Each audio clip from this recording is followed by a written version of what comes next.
darating daw na bagyo bukas or mamayang gabi.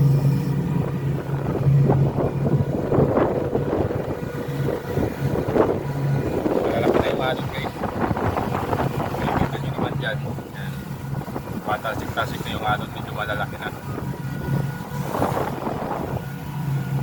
So hindi tayo makapagpatakbo ng maayos ng matulim-tulim dahil kumalabay yung alon. So ang kaya din patakbuhin is nasa 2.7 lang.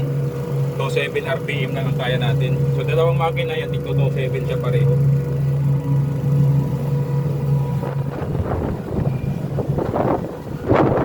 Ikita nyo yung likuran. Yan. Nagpapatunay yan na tumatakbo talaga yung sasakyan natin. Ano?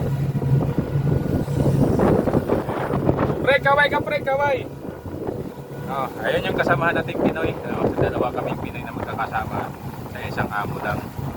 So yung boss namin nauna nang umabas. Nauna nang umalis.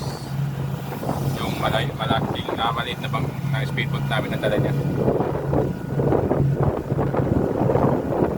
So ayan yan. Yan yung kalaban namin dito talaga, yung alon. So sa ngayon guys, hindi natin nakikita yung mga silayon na humahabol sa amin. Ditong area na to yan.